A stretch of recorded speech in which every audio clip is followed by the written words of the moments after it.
Now available in paperback and Kindle, All About Marilyn. Learn all about the struggles of a faded former teen sitcom star in this absolutely fabulous 5-star screenplay. Get All About Marilyn in paperback and Kindle on Amazon.com today. Hollywood Historical Men in Crisis.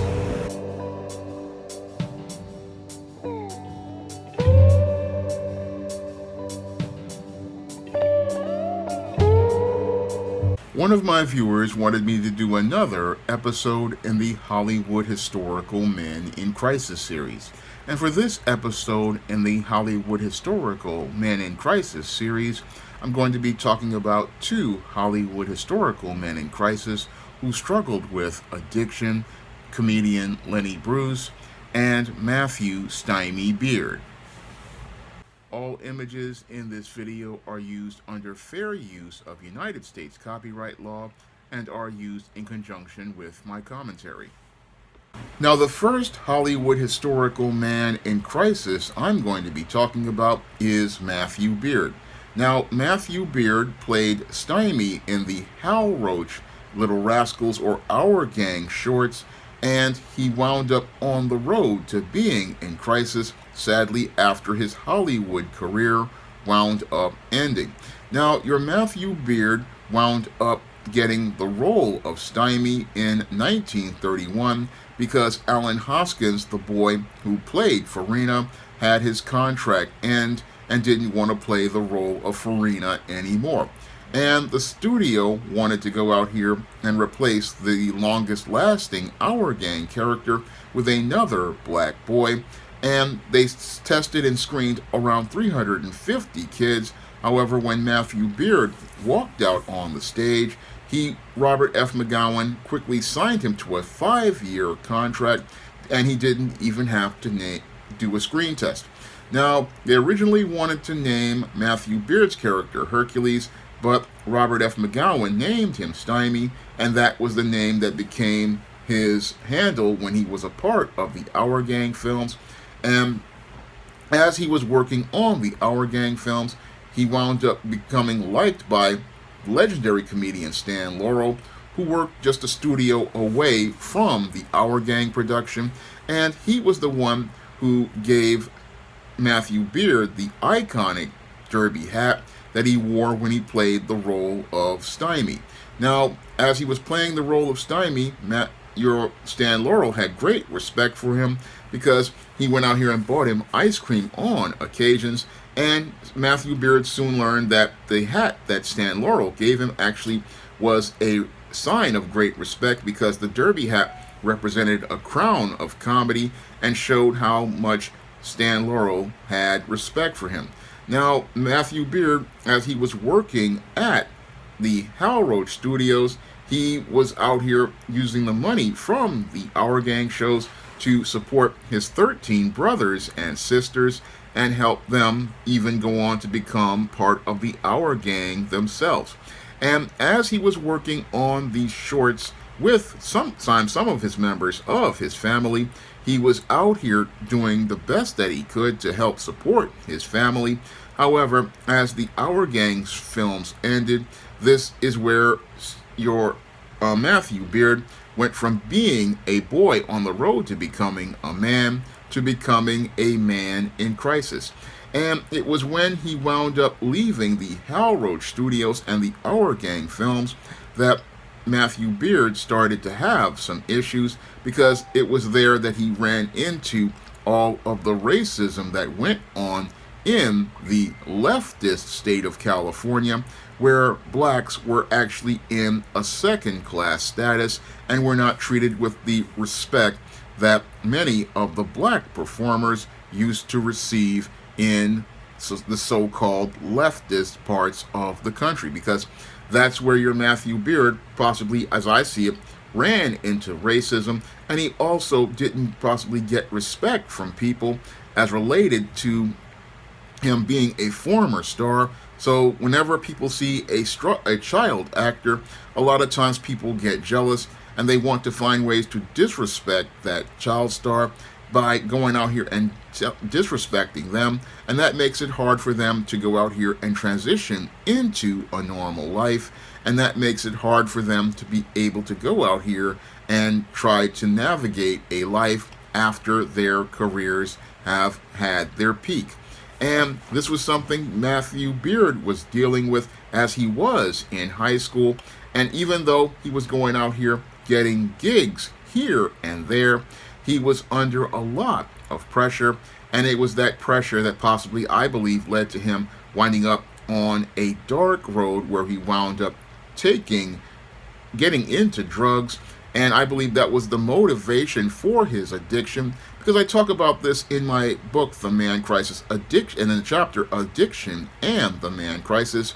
Oftentimes, what leads to a lot of people going out here and becoming addicted to drugs is they're trying to escape from their problems. They're trying to escape from all of the stress that they have to deal with as related to life, because they cannot find any sort of way to cope with their problems, because a lot of back then mental health was not something people really talked about, and a lot of times they feel like there's nobody there that they can talk to about their problems, and a lot of times they're frustrated because they want to go out here and make progress in their lives, and they don't know how to make progress. So in order to get away from all of their problems, they go out here and start taking drugs to get away from the stresses and problems in their life. And I believe this is what happened to Matthew Beard. He wound up going out here flirting with marijuana, not understanding that it is a gateway drug, and that gateway drug winds up leading to you winding up taking a dark journey on the road to becoming a man in crisis. And as he took the marijuana to escape his problems as related to his career, he then wound up he wound up dropping out of high school. And after he dropped out of high school, he then started becoming addicted to more narcotics, and then eventually heroin, and then reached a point where he was out here taking drugs to the point where he wound up committing crimes in order to maintain his habit. Now, things got so bad for Matthew Beard that he was basically out here on the streets struggling, and he realized that he had gone too far, and he wound up hitting rock bottom. And that's when, in the 1960s, he decided that he had had enough of the drugs, and once he had had enough of the drugs, that's when he went into Stymie, a California community for recovering addicts. And what happened was going to be a couple of weeks turned into 7 years, and he spent 7 years stopping from being a man in crisis to a man looking to get his life together. And as he started to get his life together, he got back and reconciled with his father, and he also wound up kind of getting acting jobs here and there, and he started making appearances in shows like Maude and Good Times and Sanford and Son, and even did some commercials, and even went out here and was doing events like on the Little Rascal circuit, wearing the derby hat that Stan Laurel had given him, and still trying to make a life for himself, and even reconcile with with one of his Little Rascals co-stars, George McFarlane. And he went out here and continued to speak against drugs, and also tried to help other people understand that they should avoid drugs. So what I liked about hearing about Matthew Beard's story was, even though he was a man in crisis, he was a man who was able to overcome that crisis, and he was able to move his life forward and become a man who was able to function. So even though he was out here and he had a rough period, he managed to go out here and continue to persevere. So I really respect Matthew Beard for all of him overcoming all of those hard times, and showing everybody that you don't have to stay a man in crisis, and you don't have to wind up with your life continue to fall apart, that you can get your life together. And that was one of the great things that I liked about reading about Matthew Beard's story. He was a man in crisis, but he overcame that crisis before he wound up leaving this earth.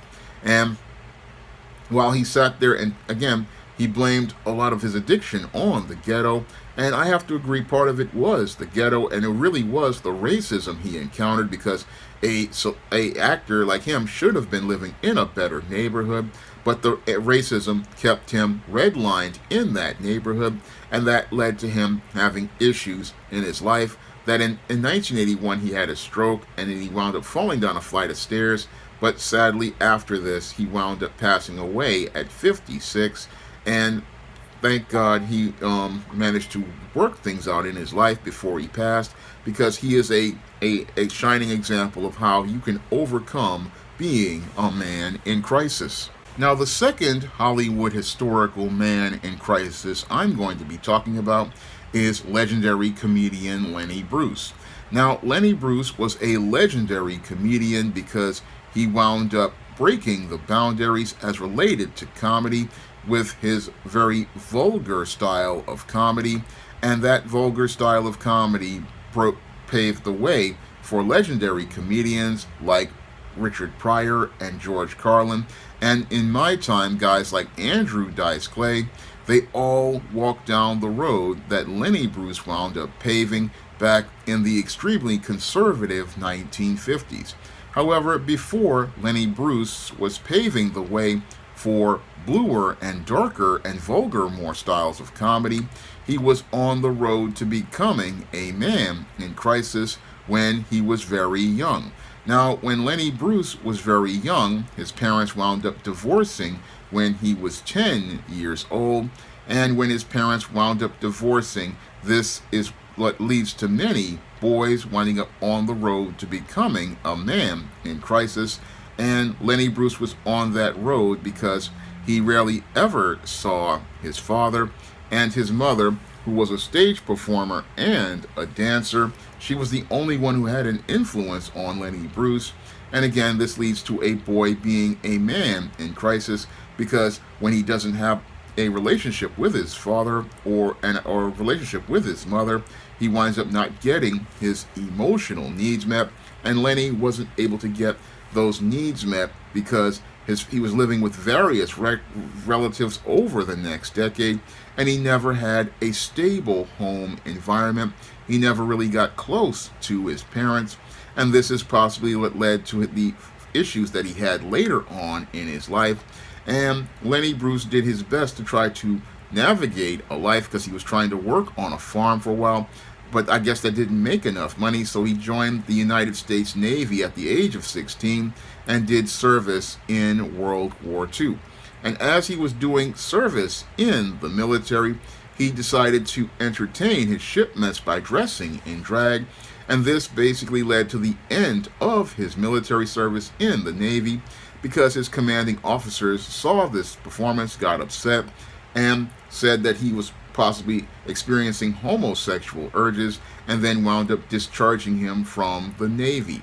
And after this, he wound up getting a discharge under honorable conditions by reason of unsuitability for naval service, because again, in the 1940s and 1950s, you had a lot of people who were extremely homophobic, and these people went out here and they would take you out if you participated in behavior like dressing in drag. Now, Lenny was still trying to make a living, and during the Korean War, he served in the United States Merchant Marines, ferrying troops from the U.S. and Europe and back. And during an episode of Hugh Hefner's Playboy Penthouse, he talked about how he had gone out here and did his Navy experience, and also talked about a tattoo he received in Malta.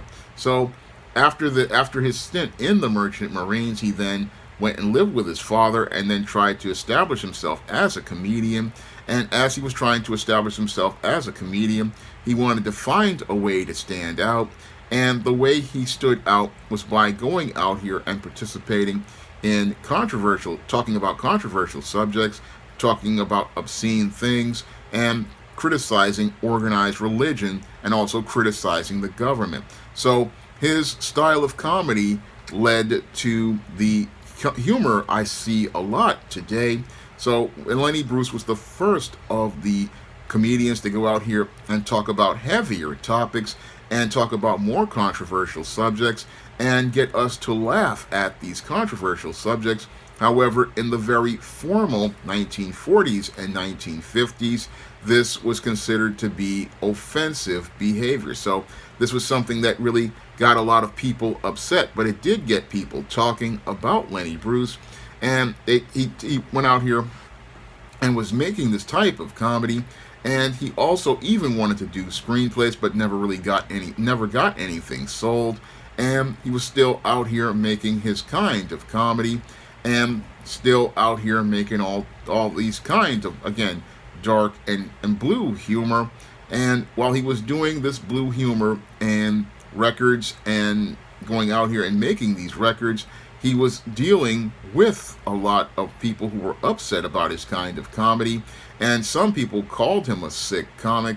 And as they called him a sick comic, they wanted to go out here and blacklist him and prevent him from being able to go make a living. So Lenny Bruce was struggling as related to his career, and then eventually started going out here and performing in strip clubs. So he would perform in strip clubs, and as he was performing in these strip clubs, he met Honey Harlow, a stripper from Manila, Arkansas, and he married this stripper. Now, this is where Lenny Bruce went from being a struggling man to becoming more of a man in crisis, because at that point he was a simp who was putting on a cape for a predatory female. And when he put that cape on for that predatory female, he was trying to go out here and work with his wife, Honey Harlow, who was stripping and then doing this blue comedy. But things really weren't working out, because as he was putting the cape and the Mickey Mouse galoshes on to be Captain Save-'em for Honey Harlow, he didn't like the idea of his wife being a stripper.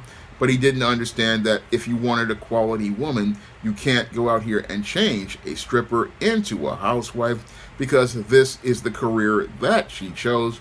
And sadly, as Lenny Bruce was trying to save his wife from being a stripper, this made his problems worse, because while he was blacklisted as a comedian in the mainstream, he also participated in schemes that put him in legal troubles. Now, your Lenny Bruce, he went out here trying to make enough money so that his wife wouldn't have to go out here and work as a stripper. And this is what led to him getting into some situations where he wound up getting arrested for what they call the Brother Matthias scam and other get-rich-quick schemes that he was trying to do. And he also wound up stealing some clergy's shirts that got him in trouble. And while he was out here trying to deal with all of these issues he was having, as related to people saying that his comedy was obscene, dealing with a wife who was a stripper, and dealing with all of these different issues, he looked to escape through drugs, because as he was trying to escape through drugs, what happened was he started to become addicted to drugs. And as he became addicted to drugs, he went from being a man who was in crisis to a man who was in having serious issues with his health, and he was struggling as related to his career. And he talked about these struggles as related to obscenity in several of his TV appearances, because he only appeared on network television 6 times, because people were denying him his right to free speech, because in the stodgy 1950s, much of Lenny Bruce's comedy would be considered obscene. But today, we've had many great comedians go out here like Andrew Dice Clay, Richard Pryor, Sam Kinison, and many others like George Carlin do the same kind of comedy. And they were doing that comedy to try to go out here and open up people's minds and get them to laugh at serious and controversial issues. However, all of these pressures as related to Lenny Bruce's having to deal with people going after him as related to obscenity, and going out here and having to try to save a stripper wife, this further caused issues as related to Lenny Bruce's physical and mental health. And with that pressure, this is what led to Lenny Bruce going out here and taking drugs to escape, because he was trying to get away from the pressures as related to dealing with being blacklisted by many comedy clubs in the United States because they feared prosecution for obscenity at the time. And he also had to deal with a wife who was still continuing to be a stripper as he was trying to go out here and raise his daughter. Because Lenny Bruce, as he married this woman, he tried to have a child with this woman, and he tried to build a family, but he couldn't build that family, and it was really starting to get to him. And sadly, on August 3rd of 1966, Lenny Bruce was found dead in the bathroom of his Hollywood Hills home, and he was out there died possibly overdosing drugs, and that they said it was an acute death as related to morphine, and sadly this is what led to Lenny Bruce sadly passing away. And with the passing of Lenny Bruce, we saw a legendary comedian sadly leave this world, and he left this world as a man in crisis. Now, if you want to learn more about what leads to men struggling as men in crisis and what leads to them winding up in this dysfunctional life paradigm, you can pick up my book, The Man Crisis, on Amazon.com in paperback and Kindle format. You can also find The Man Crisis at other online booksellers like Smashwords, the iBookstore, and Google Play and Barnes & Noble. And if you want to see me do more videos about Hollywood historical men in crisis, you can donate to the Patreon, the PayPal, or the Cash App. And if I know something about that person, I will make that video for you. That's all I have to say for this video. You can comment, rate, and subscribe. Now available for the first time in paperback, Why 70% of Black Women Are Single. Learn all the reasons why so many black women can't find a husband and why 70% of black women are single. Get your copy of Why 70% of Black Women Are Single on Amazon.com today.